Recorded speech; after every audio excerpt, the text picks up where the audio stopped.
온 산하에 봄이 가득합니다. 완벽한 봄입니다. 이 세상의 모든 꽃들이 피어납니다. 그러나 언젠가는 이 꽃들도 지고 말 것입니다. 한시 하나 소개해 드리겠습니다. 우음, 송한필. 화개작야우, 화락금조풍. 어젯밤에 비에 꽃이 피더니 오늘 아침 바람에 지고 있네. 가련 일춘사, 왕래풍 우중. 가련토닥 한낮 봄날의 일이란 비와 바람 사이에 오가는구나. 우리의 삶도 이와 같습니다. 창대한 우주의 시간에 비하면 우리의 삶은 찰나요 순식간입니다. 찰나와 순식간, 날숨과 들숨 사이에 우리의 명이 있다는 말입니다. 그러니 뭘 따지고 무엇을 다투겠습니까? 찰나에 생주 이멸이 있고 생과 멸이 공존하니 삶과 일이 따르겠습니까? 영겁 속에 찰나가 있고 찰나 속에 영겁이 있는 것이니, 그러니 찰나를 영겁처럼 살고 일을 삶처럼 살면 될 것입니다. 온 산에, 온 들에 꽃들이 가득합니다. 꽃을 사랑하는 저희 친구 김영철 교수의 글을 소개하면서 충만한 봄을 노래합니다. 시가 있는 산책. 꽃밭의 독백. 김영철. 시인 괴테는 하늘에는 별이 있고 땅에는 꽃이 있고 사람에게는 사랑이 있다고 하였습니다. 하늘의 별 같고 땅의 꽃 같은 존재가 사랑인 것입니다. 별 없는 하늘, 꽃 없는 땅을 상상할 수 없듯이 사랑 없는 인간 세계를 상상할 수 없습니다. 이처럼 하늘이나 땅, 별과 꽃 같은 우주에서 인간적 의미를 끌어내는 사유를 우주적 상상력이라 부릅니다. 꽃은 인간의 삶과 밀접한 관련을 갖고 있습니다. 우리 주변을 둘러보면 우리가 얼마나 꽃과 깊은 인연을 맺고 사는지 알 수 있습니다. 옷이든 음식이든 모든 생활용품에서 꽃은 기본 디자인이고 시, 그림, 음악 등 예술의 기본 소재도 꽃입니다. 결혼식, 장례식, 졸업식뿐 아니라 모든 행사에서 빼놓을 수 없는 것이 화환이요 꽃입니다. 꽃꽂이는 취미생활의 기본이며 아파트 베란다에서 꽃 한 송이 키우는 것이 서민들의 또 낙입니다. 시골 텃밭 한 구석에도 조그만 꽃밭을 가꿉니다. 울타리를 타고 올라가는 개나리, 울 밑에 심은 봉숭아와 채송화가 모두 생활 속의 꽃들입니다. 그만큼 인간 삶의 전반에 걸쳐 꽃은 빼놓을 수 없는 필수품이요 장식품입니다. 그 이유는 꽃이 아름답고 순수하기 때문입니다. 꽃은 분명 미의 상징이요 표상입니다. 우리 인생을 아름답게 가꿔주는 매체요 장식입니다. 꽃을 소재로 한 단어들이 모두 미에 관련된 것만 보아도 알 수 있습니다. 특히 미인을 지칭할 때 주로 꽃이 많이 쓰였습니다. 아름다운 미인을 화용 월태라 부르고 꽃 같은 얼굴은 화안, 신부가 타고 가는 가마는 꽃가마라고 합니다. 신라시대 미인들도 대부분 꽃으로 이름이 불려졌습니다. 신라 21대 소재왕의 후궁인 절세미인 벽화, 선화공주, 삼국사기에 신라의 국색으로 표기된 김정난, 25대 진지왕의 왕비였던 도화랑, 이 모두가 꽃 이름입니다. 신라의 노래인 헌화가의 주인공인 수로부인도 철쭉꽃 여인입니다. 이처럼 아름다운 여인들은 모두 꽃으로 묘사되고 꽃 이름이 붙어졌습니다. 꽃에는 각기 꽃말이 있습니다.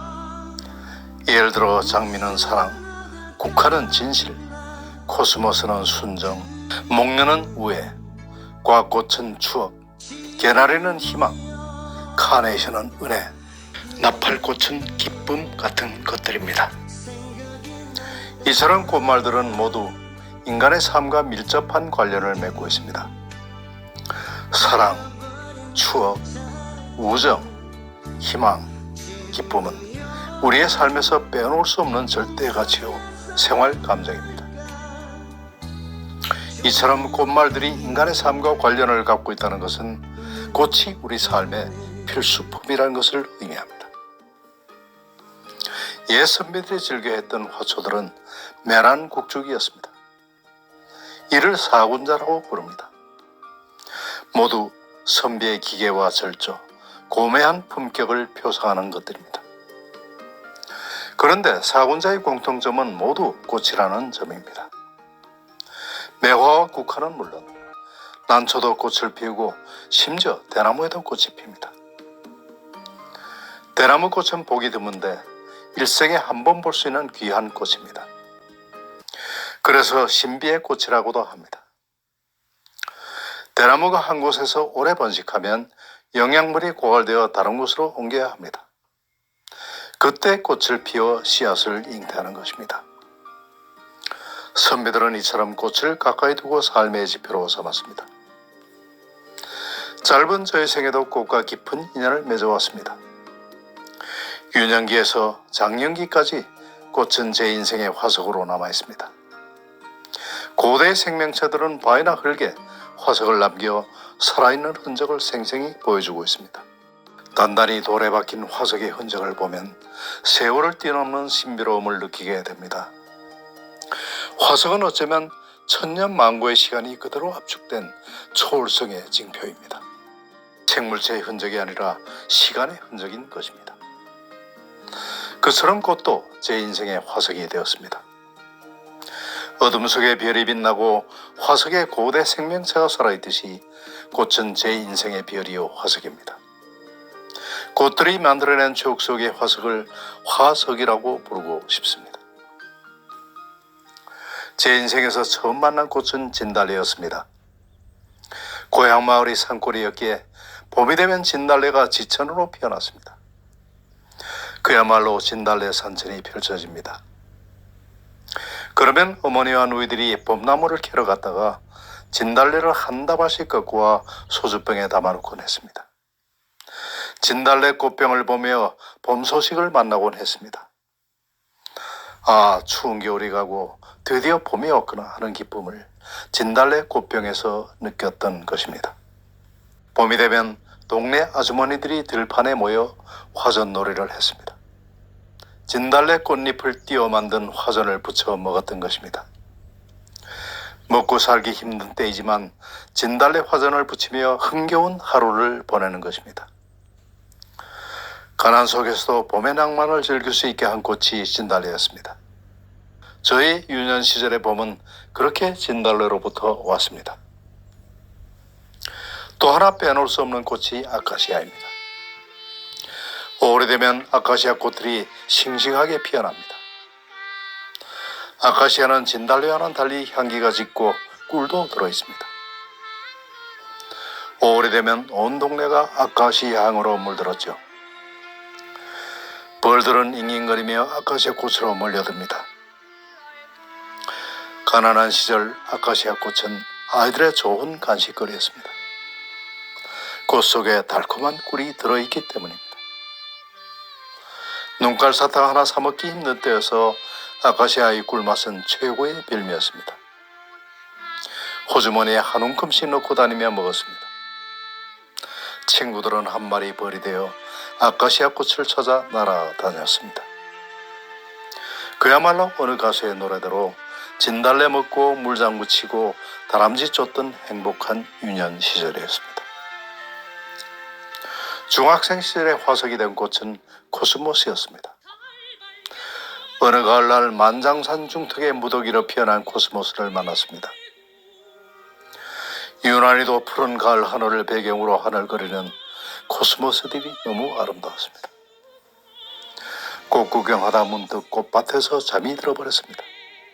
가을 햇볕과 코스모스 향에 취해 스르르 잠들어 버린 것입니다. 겨나니 하늘에는 달이 떠 있고 콧등에는 이슬이 맺혀 있었습니다.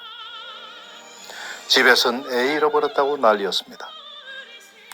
결국 어머니에게 야단맞고 꼬박 감기 몸살로 며칠을 앓았습니다. 그야말로 꽃몸살을 앓은 셈입니다.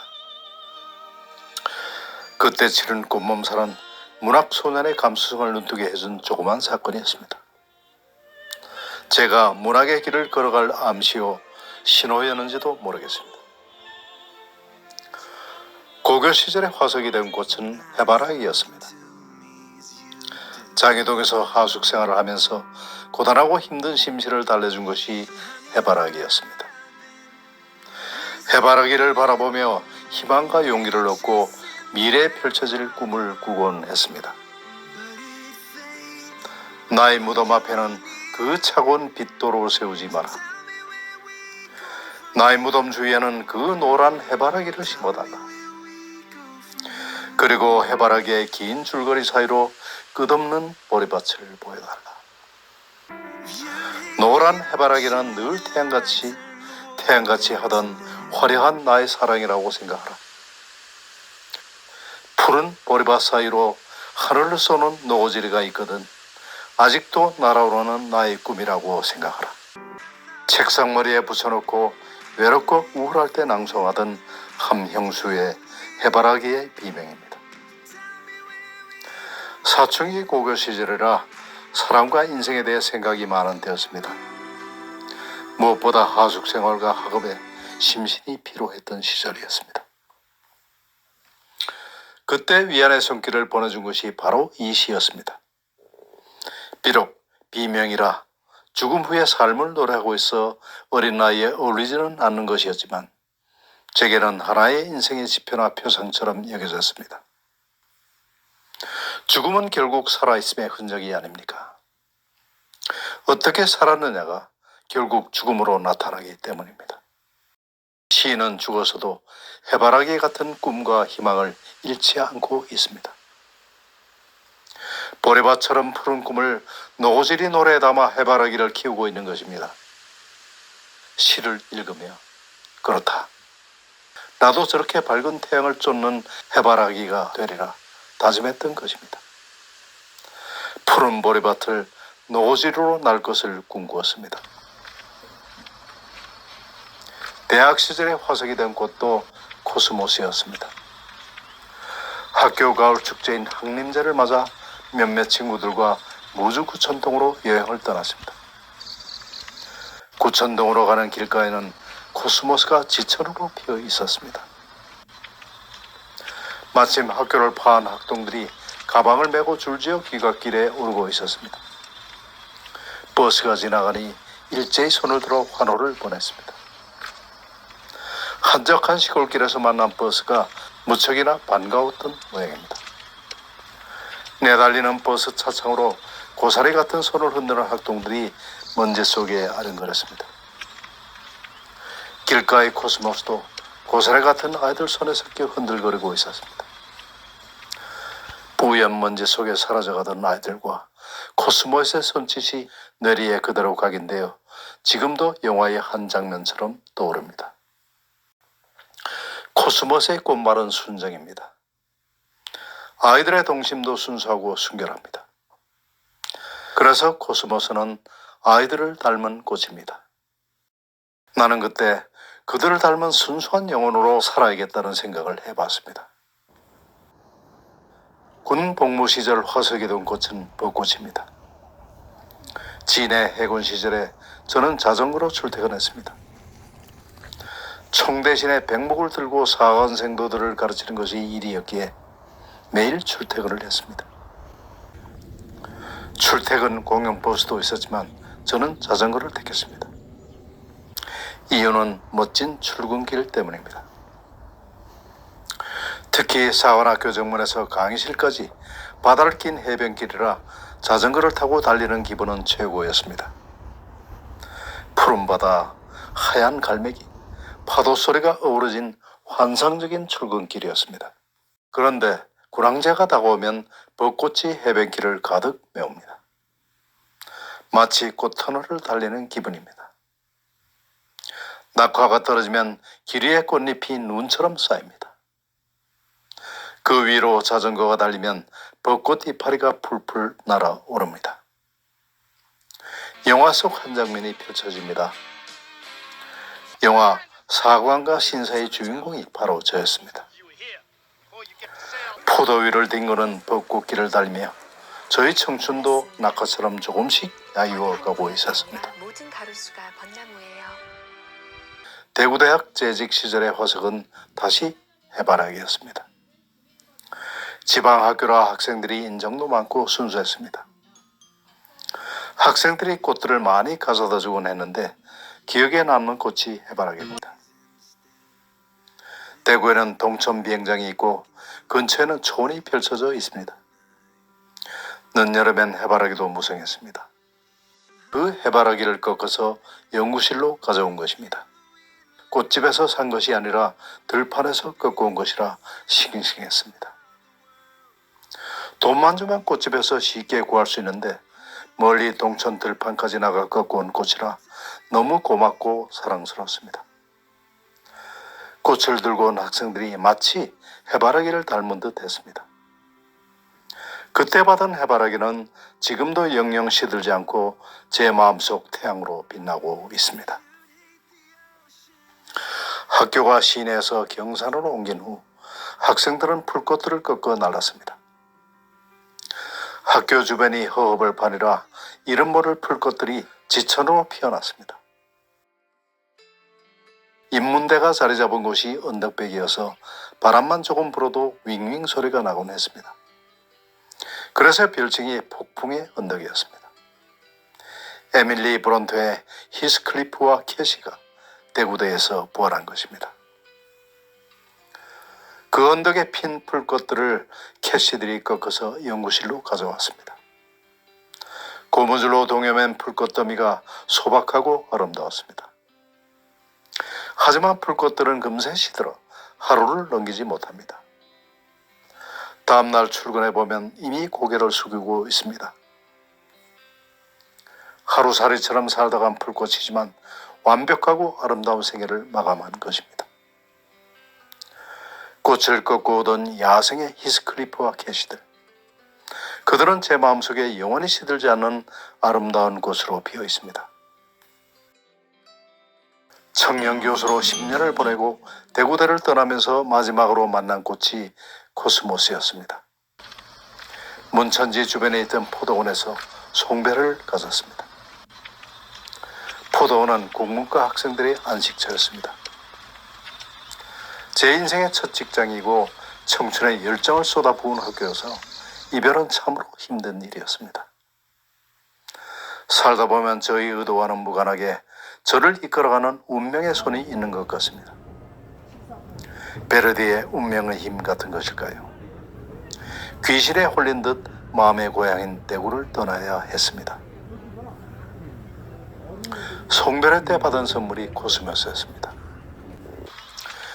어느 학생이 문천지에 핀 코스모스를 꺾어서 송별 기념으로 준 것입니다.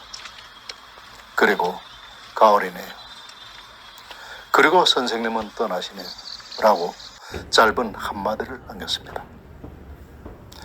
그 말이 가슴에 와박혀 화석이 되고 말았습니다. 말의 화석이니 은색이라고나 할까요? 그때 코스모스는 화석이 되고 말은 은색이 되어 가슴 속에 남아 있습니다.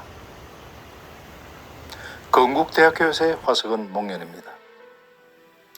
연구실 창가에 봄이 되면 목련이 화사하게 피어났습니다. 방이 2층이어서 목련은 창틀에 수놓은 듯 그렇게 피어났습니다. 창틀을 뜯어내면 그대로 목련 액자가 될 것입니다. 어느 날 퇴근하려고 문을 나서자 문 앞이 꽃무덤으로 되어 있었습니다. 누군가가 목련꽃을 모아서 문 앞을 장식해 놓은 것입니다.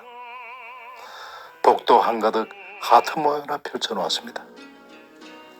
통행이 불편할 정도였습니다. 다른 교수들이 퇴근하면서 얼마나 흉을 보았을까 부끄러운 마음이 들었습니다. 하지만 내심으로는 여간 고맙고 기특한 것이 아니었습니다.